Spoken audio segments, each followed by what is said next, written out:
بسم اللہ الرحمن الرحیم۔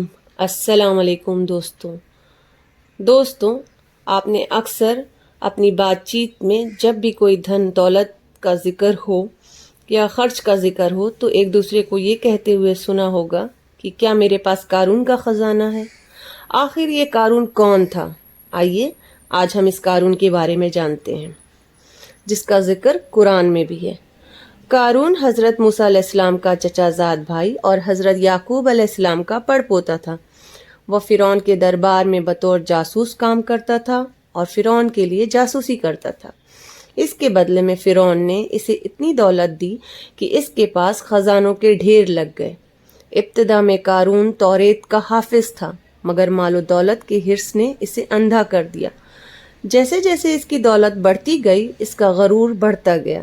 اس نے اپنے لیے ایک عظیم الشان محل تعمیر کروایا جس کے دروازے سونے کے تھے۔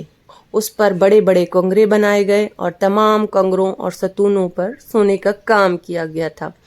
غرض دولت کے نشے میں چور ہو کر وہ اپنے عزیزوں، رشتہ داروں اور اپنی قوم کے لوگوں کو حقیر و ذلیل سمجھنے لگا اور ان سے حقارت سے پیش آنے لگا۔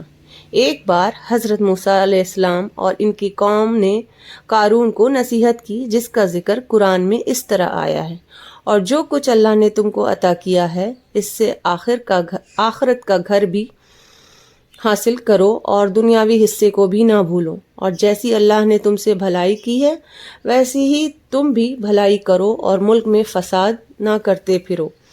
یقین مانو کہ اللہ فساد کرنے والوں کو پسند نہیں کرتا۔ سورہ قصص آیت نمبر 77۔ قارون کو حضرت موسیٰ علیہ السلام کی یہ نصیحت پسند نہ آئی۔ اس نے مغرورانہ انداز میں کہا کہ میری یہ دولت تمہارے اللہ نے نہیں دی، یہ تو میری ہنر اور میری عقلی کوششوں سے حاصل ہوئی ہے۔ میں تمہاری نصیحت مان کر اپنی اس دولت اس طرح برباد نہیں کر سکتا۔ مگر حضرت موسیٰ علیہ السلام بار بار اسے راہ ہدایت دکھاتے رہے اور تکبر سے باز آنے اور خیرات کرنے کی تاکید کرتے رہے۔ قارون نے جب یہ دیکھا کہ حضرت موسیٰ علیہ السلام کسی طرح میرا پیچھا نہیں چھوڑتے تو انہیں زج کرنے اور اپنی دولت کی نمائش سے مرعوب کرنے کے لیے ایک دن بڑی شان سے نکلا۔ اس وقت حضرت موسیٰ علیہ السلام ایک مجمع میں کھڑے اللہ کا پیغام سنا رہے تھے۔ قارون وہاں سے ایک بڑی جماعت اور اپنے خزانوں کے ساتھ گزرا۔ اس حرکت کا مقصد یہ تھا کہ اگر حضرت موسیٰ علیہ السلام کی تبلیغ کا سلسلہ یوں ہی جاری رہا تو میں بھی دولت اور جواہرات کا مالک ہوں اور بہت سے لوگوں کی طاقت بھی میں رکھتا ہوں۔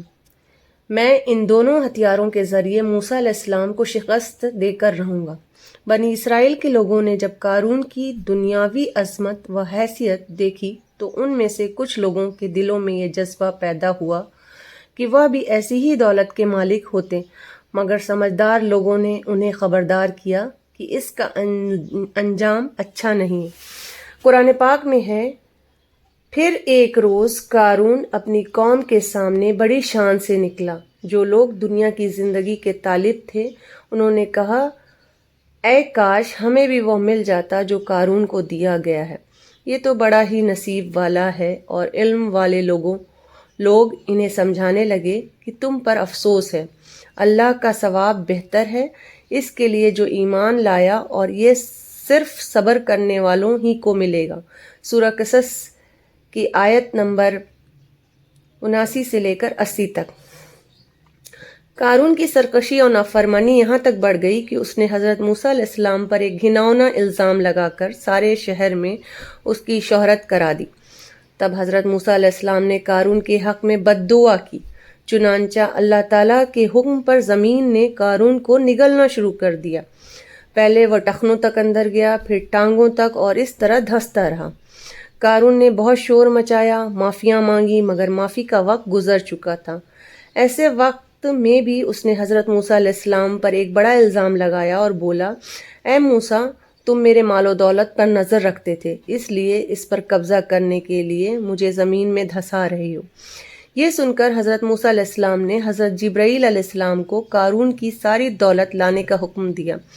حضرت جبرائیل علیہ السلام نے اس کا سارا خزانہ اور دولت سامنے لا کر ڈھیر کر دی۔ حضرت موسیٰ علیہ السلام نے زمین کو حکم دیا کہ اس کی دولت کو بھی اس کے ساتھ نگل جا۔ زمین نے تمام دولت، تخت و تاج، ہیرے جواہرات، سونا چاندی اور محل سب کچھ اپنے اندر لے لیا، اور اس کے ساتھ قارون بھی زمین میں دھس گیا۔ قرآن پاک میں ذکر ہے، پھر ہم نے قارون کو اس کے محل سمیت زمین میں دھسا دیا، اور اللہ کے سوا کوئی جماعت اس کی مدد کے لیے تیار نہ ہوئی، نہ وہ خود اپنے بچانے والوں میں سے ہو سکا۔ سورہ قصص آیت نمبر 81۔ دوستوں، قارون کے اس عبرتناک واقعے سے ہمیں یہ سبق حاصل ہوتا ہے کہ ہمیں اللہ نے جو بھی نعمت اس دنیا میں تحفے کی شکل میں عطا کی ہے، اس نعمت میں ہمارا کوئی عمل دخل نہیں ہے۔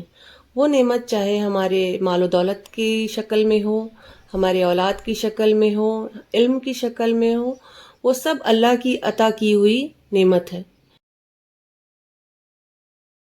دوستوں، اگر آپ کو میری یہ ویڈیو پسند آئی ہو تو آپ اسے ضرور لائک کریں، شیئر کریں اور سبسکرائب کرنا نہ بھولیں، تاکہ میں آپ کے لیے ایسی ہی ویڈیو آگے بھی بناتی رہوں۔ شکریہ۔